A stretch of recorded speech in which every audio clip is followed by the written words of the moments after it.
Good morning friend, जय जगन्नाथ। तो आइए आज की करंट अफेयर देखते हैं, यानी 5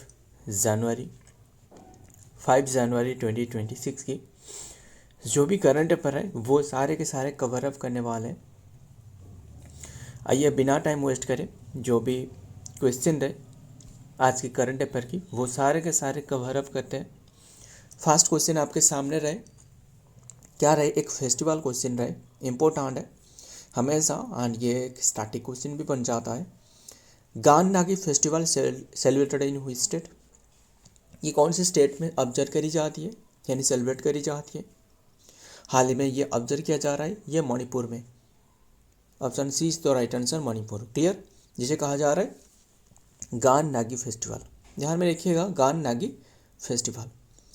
फिर बात कर रहे हैं यानी मणिपुर के बारे में, यानी मणिपुर की कैपिटल क्या है, इम्फाल हो गया। एंड ध्यान में रखिएगा, एंड गवर्नर कौन है, गवर्नर है अजय कुमार भल्ला, है ना, अजय कुमार भल्ला। फिर सीएम कौन रहे, सीएम नहीं है, यानी 356 लगाया गया है ना, पता ही होगा आपको इसके बारे में।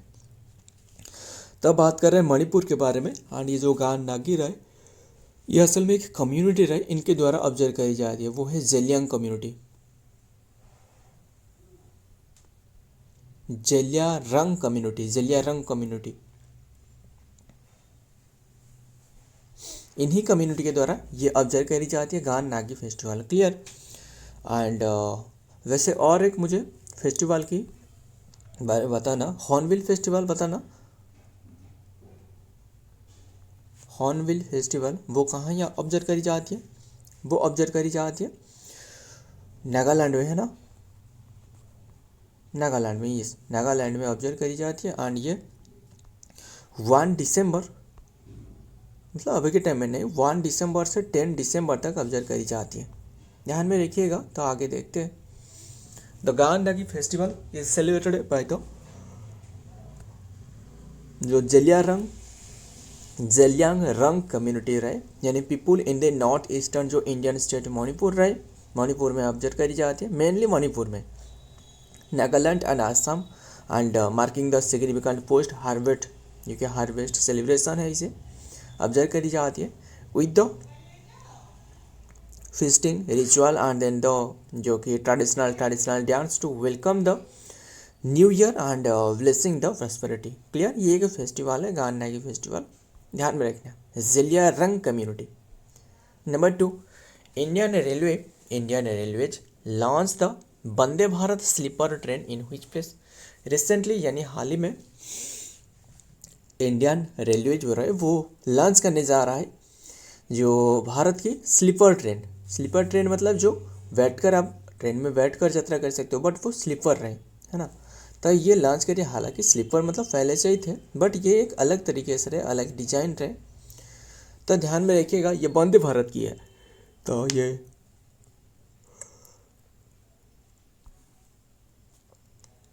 कौन सी प्लेस से कौन सी प्लेस तक ये यात्रा करने वाला है, वो है गुवाहाटी से हावड़ा, है ना, जो कोलकाता की हावड़ा, पता ही होगा आपको, वहाँ यहाँ तक जो कि ये ट्रैवल करने वाला है। ध्यान में रखिएगा। देखते हैं, Indian railway is set to introduce its fast जो कि वंदे भारत जो कि sleeper train and marking a major जो कि upgrade in overnight rail travel in the country. And union minister of the railways Shri Ashwini Vaishnaw ने ये अनाउंसमेंट करी है ना। And the development of the meeting in railway Bhavan and New Delhi में ये decided करवाया गया। And extending the warm new year and then the greeting the while the unveiling the new service. ध्यान में रखिएगा। देखते आगे, number 3, world ब्राइली day, braille day कल भी हमने डिस्कस करी थी, तो आज भी डिस्कस कर ली। तो ये कौन सी डेट को ऑब्जर्व करी जाती है, वाली का मतलब जानते हो ना, वो असल में जो अंधे लोग हो गया, यानी जिसे जो फिजिकल डिसेबिलिटीज़, यानी जो विजिबिलिटी जिसके जो लॉस हो गया है, यानी, है ना, तो इन्हें एक डॉट ऐसे 6 डॉट करके रहे, इससे जो कि माध्यम से जो कि इन्होंने रीड करते हैं, है ना, पता ही होगा इसके बारे में, 6 डॉट रहे इसमें, जो कि इन्होंने टच करके इसे जो कि रीड कर सकता है ना, जो मेडिसिन वगैरह काफ़ी सारी चीज़ें में ये आप देखी होगी। तो इससे कहा जाता है ब्राइली सिस्टम। क्लियर, यानी इसीलिए एक ब्राइली डे ऑब्जर्व करी जाती है। एंड ये जो ब्राइली सिस्टम रहे ना,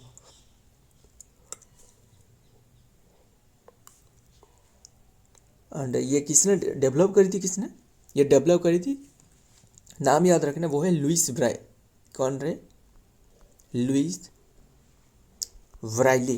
क्लियर, लुइस ब्राइली ने ये डेवलप करी थी 1809 में, ध्यान में रखिएगा।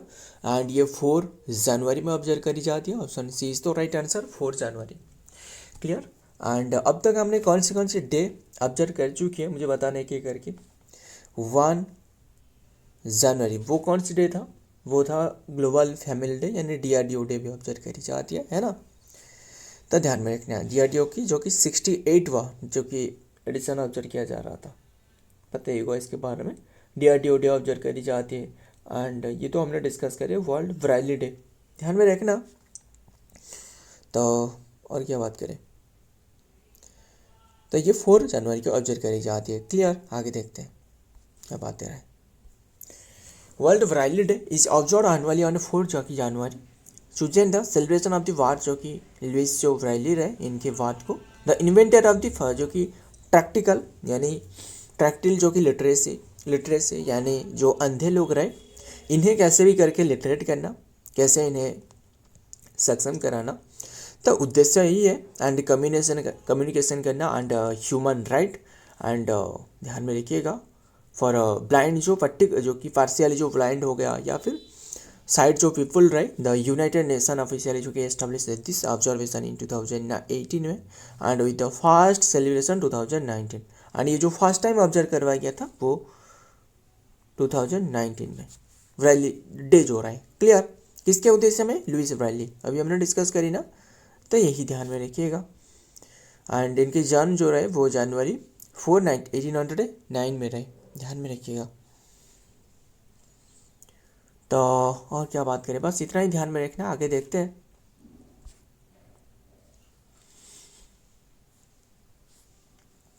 G7 समिट, यानी G7 समिट 2026 की बात कर रहा हूँ। ये कौन सी प्लेस में होने वाला है, will be hosted by which country, कौन सी कंट्री ये होस्ट करने वाला है G7 जो कि समिट 2026, ये होस्ट करने वाला है फ्रांस ने, यानी option A is the right answer, France. Clear, हमने बात कर रहे हैं किसके बारे में, G7 समिट के बारे में। एंड ये जानते हो ना, जो G7 जो कितने की कंट्री के द्वारा बनाया गया, यानी कौन सी कंट्री रहे, मुझे बता सकते हो। एक अजीब सी जो कि ट्रिगर है ना, वो बताऊंगा, बस पहले डिस्कस कर लेते हैं इसके बारे में। G7 के बारे में बात करें, इसके स्थापना रहे, एस्टेब्लिशमेंट कौन से रहे, एस्टेब्लिशमेंट है 1975। क्लियर, 1975 में इसकी स्थापना रहे, किसके, G7 की। पहले जो 1976 में ये स्थापना करवाया गया था ना, ये G6 कहा जाता था। क्या कहा जाता था, G6। फिर 1976 की बात करी, यानी 1976 में इसका नाम चेंज करवाया गया। क्यों, क्योंकि ये यहाँ जो कि कनाडा ज्वाइन करी, कनाडा यहाँ ज्वाइन करने के बाद वो G7 बन गया, है ना, G7 हो गया, मतलब कनाडा के बाद ये G7 हो गया। फिर से ये कनाडा के बाद और एक कंट्री ज्वाइन भी करी थी, वो भी ध्यान में रखिएगा, वो था रसिया। 1997 में रसिया ज्वाइन करी। फिर रसिया ज्वाइन करने के बाद इसका नाम G8 हो गया, और क्या, G8 हो गया। बट रसिया को रिमूव करवाया गया था, यानी जो इन्होंने यूक्रेन पर जो अटैक करी थी, यूक्रेन जो क्रीमिया वार रहे हैं ना, पता ही होगा इसके बारे में जो, तो इसीलिए इन्हें 2014 में आउस्ट करवाया गया। आउस्ट मतलब बाहर करना, है ना, हमने डिस्कस करी है, जो वोकअप सेशन में वो डिस्कस करते हैं। तो क्लियर,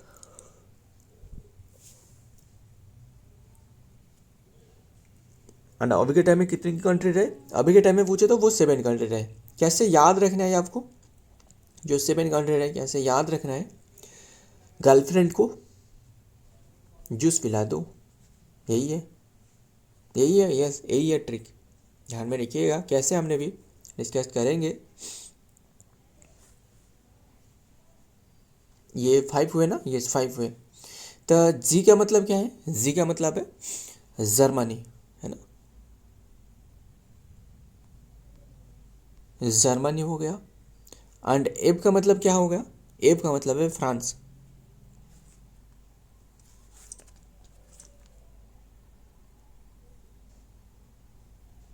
फ्रांस हो गया। एंड जे का मतलब क्या है? ये जे का मतलब क्या है? जे का मतलब है जापान रहे, जापान हो गया। यू का मतलब है यूएसए। आई का मतलब है, आई का मतलब क्या है? आई का मतलब डिस्कस करते हैं, पहले इससे डिस्कस करें। सी का मतलब है कनाडा। ई का मतलब है इंग्लैंड। और क्या छूट रहा है हमसे?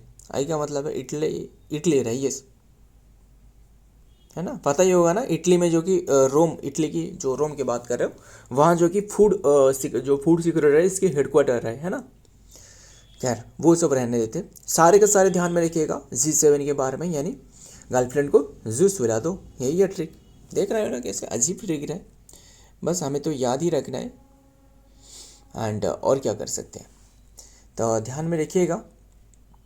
देखते हैं डिटेल में क्या आ रहा है। France will host the G7 जो कि समिट, जो कि from June 14 to 16 and in the जो कि resort town in the Evian les Bains में होने वाला है। इवियन लेस वेन ये को प्लेस है, वहाँ होने वाला है।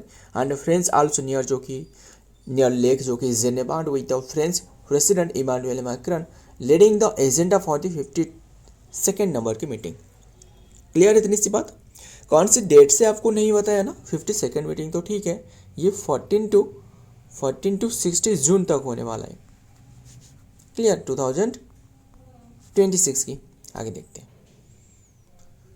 क्या रहा है। नंबर 5, पीएम मातृ Vandana Yojana started in which year? कौन सी ईयर में पीएम जो मातृ वंदना योजना रहे वो शुरुआत करवाया गया था? अभी के टाइम में क्यों हमने डिस्कस कर रहे हैं? इसीलिए क्योंकि ये जो मातृ वंदना योजना रहे अभी के टाइम में कंप्लीटली 9 ईयर कंप्लीट कर चुकी है। इसे लॉन्च कौन सी ईयर में करवाया गया था? क्वेश्चन यही है, 2017 में। क्लियर, 2017 में। फिर कौन सी डेट था? वो था 2017 जनवरी 1 में, न्यू ईयर में वो शुरुआत करवाया गया था मातृ वंदना योजना। इसका मतलब जानते हो ना, समझते हो ना, यानी मातृ वंदना योजना क्या रहा है असल में? असल में जो जो क्या रहे, जो प्रेग्नेंट जो लेडी रहे, यानी जो वोमेन रहे, इनके लिए, और जो लैक्टेटिंग जो मदर रहे, लैक्टेटिंग मदर रहे, ध्यान में रखिए। लैक्टेटिंग मदर मतलब जो स्तन्यपान कराने वाला जो माताओं रहे, इनके लिए शुरुआत करवाया गया था। यानी इनके लिए जो शुरुआत करवाया गया था, मतलब इसके मुताबिक फास्ट जो लाइफ, जो कि जिंदा, जो कि बर्थ, जो फर्स्ट लाइव बर्थ जो रहे, जो चाइल्ड पर दी जाती थी कितने की रुपीज़, जो ऑफरिंग करी जाती थी 5000 रुपीज़। मतलब ये किस्तियों में दी जाती है, यानी इंस्टॉलमेंट में दी जाती है 5000 रुपीज़। और जो सेकंड, जो कि सेकंड गर्ल चाइल्ड पर ये दी जाती थी कितने रुपीज़? सेकंड गर्ल चाइल्ड पर ये 6000 रुपीज़ दी जाती थी। यही है मातृ वंदना योजना। एंड इन्हें, मतलब जो माताओं रहे, इन्हें जो कि न्यूट्रिशन प्रोवाइड करना और भी काफ़ी सारे क्षेत्रों में सहायता करना, इसे कहा जाता है पीएम मातृ वंदना योजना। क्लियर, ध्यान में रखिएगा। एंड तो देखते हैं डिटेल में उद्देश्य क्या है। उद्देश्य साफ है कि जो माताओं रहे, इन्हें जो कि हेल्दी रखना। अगर इन्होंने हेल्दी रहे तो इनके जो बच्चों रहे वो भी हेल्दी रहेंगे, है ना, खुश रहेंगे। वो बस उद्देश्य यही है। पीएम द प्रधानमंत्री जो कि मातृ वंदना योजना यानी PMMVY रहे, वॉज लॉन्च जो कि नेशन वाइड ऑन जनवरी 1 2017 में।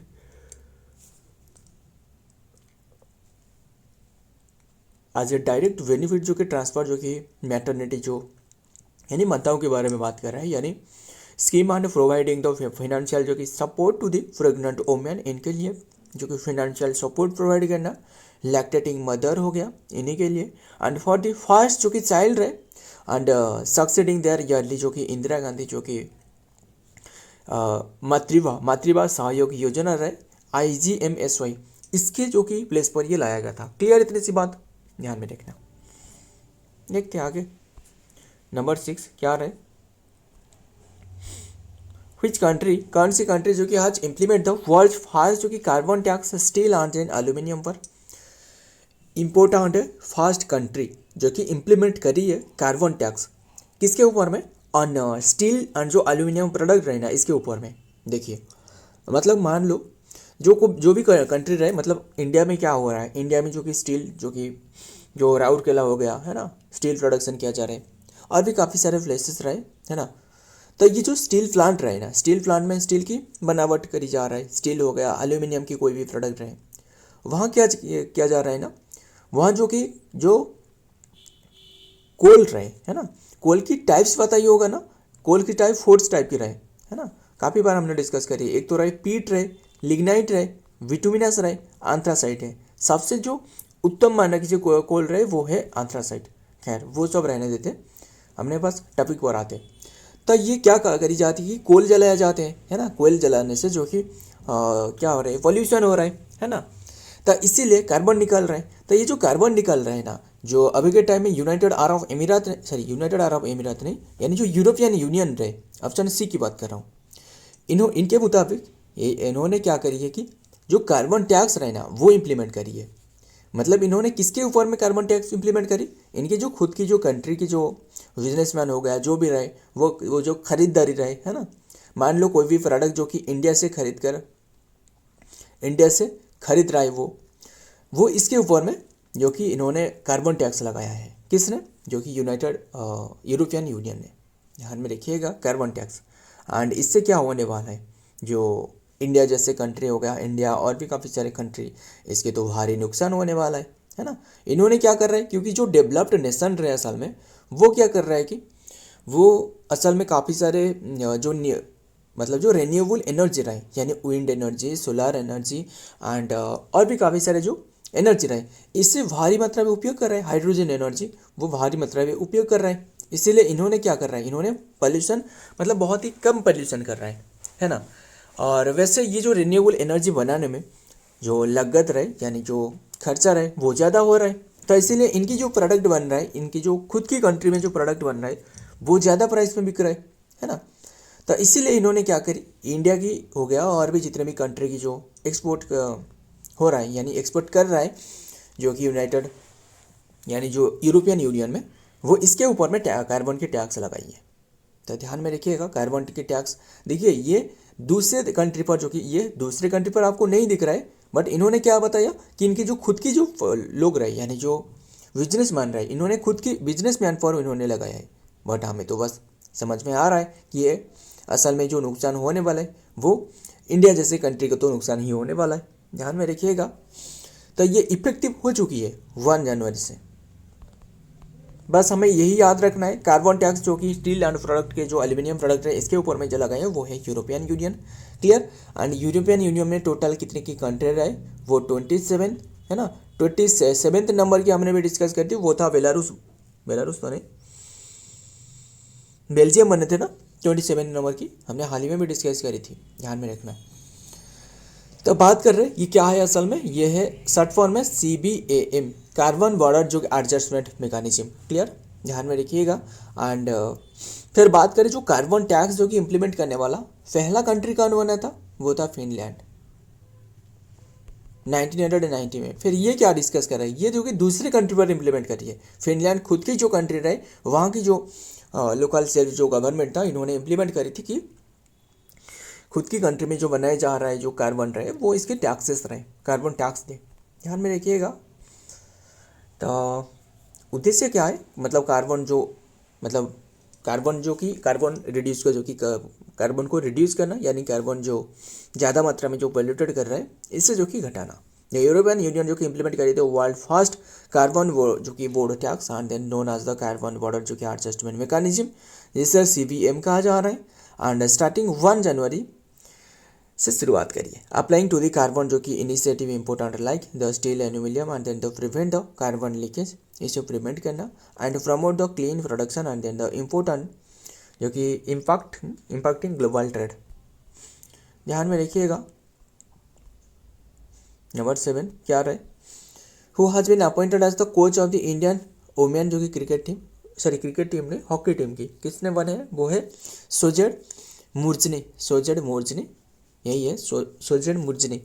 कौन सी कंट्री की है, इन्होंने नेदरलैंड की है।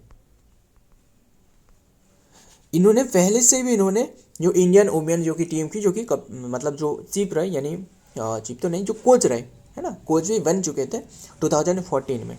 बस अभी के टाइम में वो बने हैं सोजेड जो कि मेजरिनी अपॉइंटेड आज द इंडियन जो कि coach of the Indian women's hockey team in Hockey India on Friday officially announcement करी गई। बस नाम याद रखना, वही ज़्यादा है। आगे देखते हैं। Number 8 which state given its approval to the declared its जो कि कैमूर सेंचुरी आज इट्स टाइगर रिजर्व। पहले मुझे ये बताइए कैमूर सेंचुरी कहाँ रहे, वो रहे बिहार में। क्वेश्चन यही था। क्लियर, मतलब कौन सी कंट्री ने ये अप्रूवल साइन करी है कि सेंटर को भेजा गया कि जो कैमूर सेंचुरी रहे इससे एक टाइगर रिजर्व की मान्यता मिले, किसने ये डिक्लेयर करी है, ये बिहार ने। क्लियर, तब बात करें, ध्यान में रखना बिहार में। मुझे टाइगर मैन बताना, टाइगर मैन किसे कहा जाता है, कैलाश शुक्ला को, है ना। बिहार आज approve the declaring it's Kaimur wild life sanctuary आज द स्टेट जो कि सेकेंड टाइगर रिजर्व के रूप में डिक्लेयर करी है। जो बिहार में रहे एक वाल्मीकि टाइगर रिजर्व रहे ना, यस, बिहार में यहाँ पे लिखी है वाल्मीकि टाइगर रिजर्व जो कि फर्स्ट था, अभी के टाइम में सेकेंड ईयर डिक्लेयर करवाया गया है। एंड फॉलोइंग प्रिंसिपल जो कि approval from the national tiger conservation जो अथॉरिटी रहे, जैसे NTCA कहा जाता है ना, हाँ NTCA लिखी गई है। The manage the growing of the tiger जो कि population and the expand the habitat beyond the fast reserve Valmiki. Clear, next number 9 who has become the new chief of the, and Bihar के बारे में तो पता ही होगा, कैपिटल तो पटना रहे एंड CM तो कौन रहे, CM कौन रहे, जो नीतीश चाचा रहे, है ना। अभी के टाइम में जो कि जो गिनीज वर्ल्ड बुक में जो रिकॉर्ड मिली है जो कि है ना, जो CM के कैटेगरी में, खैर वो रहने देते। Who has become the new chief justice of the Patna high court, Patna high court की न्यू चीफ जस्टिस कौन बने हैं, वो है Sangam Kumar Sahoo. Yes, option A is तो राइट आंसर, यही है संगम कुमार साहू जो कि अपॉइंटेड करवाया गया है। पहले ये ध्यान में रखना, नाम याद रखना, ये एक है, और एक याद रखना ये अपॉइंटेड करवाया गया किसके द्वारा, वाइस प्रेसिडेंट के द्वारा। एंड मुझे ये बताइए कौन सी आर्टिकल के तहत, 217 के तहत, 217 आर्टिकल के तहत इन्हें जो कि नियुक्त करवाए गए, ध्यान में रखना। एंड अर्लियर जो कि इन्होंने जो मेघालय हाई कोर्ट रहे,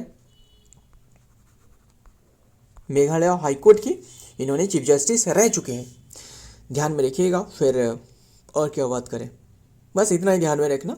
एंड फिर बात करें हाई कोर्ट के बारे में, आर्टिकल कौन सी में रहे, हाई कोर्ट के बारे में 214 से रहे, 214 से लेकर 231 में हाई कोर्ट के बारे में रिप्रेजेंट रहे। क्लियर, मतलब ध्यान में रखिएगा। आगे देखते हैं। जस्टिस जो कि हरीश टंडन तो ये तो नहीं है, ये तो ओडिशा की रहे, ओडिशा हाई कोर्ट की, ध्यान में देखिएगा। एंड बस हमने बात कर रहे थे किसके बारे में, जो कि संगम कुमार साहू। तो ये आंसर यहाँ गलत लिखिए, बस ये आंसर हमने यहाँ क्या डिस्कस करी, पटना हाई कोर्ट, है ना। तो ध्यान में रखिएगा। तो पटना हाई कोर्ट के बने हैं, कौन बने हैं जस्टिस, जो कि कौन बने अभी तो बताया ना, संगम कुमार साहू, ध्यान में रखना। देखते हैं नेक्स्ट में क्या आ रहा है। Number 10 last question, कुशवाती